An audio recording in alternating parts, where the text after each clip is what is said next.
एक गांव में भगवती नाम की एक विधवा अपनी 4 साल की बेटी ईशानी के साथ रहती थी। भगवती गांव के दूसरे लोगों के घर जाकर उनके कपड़े इस्त्री करा करती थी और उस काम से मिले पैसों से अपनी बेटी और घर को संभालती थी। एक दिन जब भगवती अपनी बेटी के साथ एक दुकान के सामने से गुजर रही थी, तभी उसकी बेटी कुछ खाने के लिए जिद करने लगती है। माँ, मुझे वो चीज चाहिए।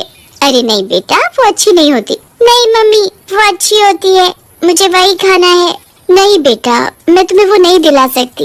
नहीं माँ, प्लीज मुझे वही चाहिए। आपने मुझे कभी ऐसी चीजें नहीं दिलाई, आज तो दिला दीजिए। बेटा, मेरे पास इतने पैसे नहीं है जो तुम्हें ये चीजें दिला सकूं मेरी बच्ची। मुझे माफ कर दे मेरी बच्ची। भगवती इस बात से बहुत उदास हो जाती है और ऋषिता के साथ अपने घर चली जाती है। एक दिन भगवती अपनी बेटी के साथ रात को टहलने के लिए सड़क पर निकल पड़ी। अरे वाह माँ, मुझे यहाँ बहुत अच्छा लग रहा है। हम कितने दिनों बाद ऐसे एक साथ वक्त गुजार रहे हैं। हाँ बेटा, मुझे भी बहुत अच्छा लग रहा है यहाँ आकर, वरना तो मेरे पति के जाने के बाद जैसे मेरी सारी खुशियाँ ही चली गई हो।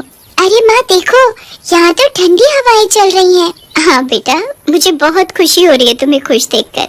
भगवती और ऋषिता यूं ही सड़क पर टहल ही रहे थे कि तभी पीछे से एक गाड़ी बड़ी तेजी से आती है और भगवती को टक्कर मारकर चली जाती है।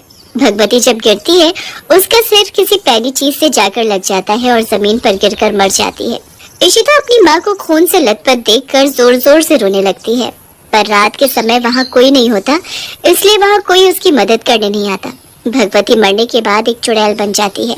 अरे ये क्या, मैं मर गई और चुड़ैल भी बन गई, लेकिन मैं मरी कैसे? तभी चुड़ैल देखती है कि उसकी लाश के पास एक प्रेस रखी थी। हाँ, हो ना हो मेरी मौत इसी प्रेस से ही हुई है। तभी उस चुड़ैल की नजर अपनी बेटी पर जाती है जो उसकी लाश के साथ बैठकर जोर जोर से रो रही होती है। हाय मेरी बच्ची, मेरी बच्ची, अब मेरी बच्ची का क्या होगा? उसे कौन संभालेगा? अब क्या करूं मैं? जैसे ही चुड़ैल अपनी बच्ची को अपनी गोद में लेने की कोशिश करती है तो वो उसे गोद में नहीं ले पाती, क्योंकि अब वो एक आत्मा बन चुकी है। हे भगवान, मैं तो अपनी बच्ची को गोद में भी नहीं ले सकती। अब मैं कैसे संभालूंगी अपनी बेटी को? तभी चुड़ैल के पास दूसरी चुड़ैल उसे रोते हुए देख कर आती है। अरे तुम यहाँ खड़ी रो क्यों रही हो? क्या हुआ है? नेक्स्ट पार्ट के लिए चैनल को सब्सक्राइब कर दें और कमेंट कर दें।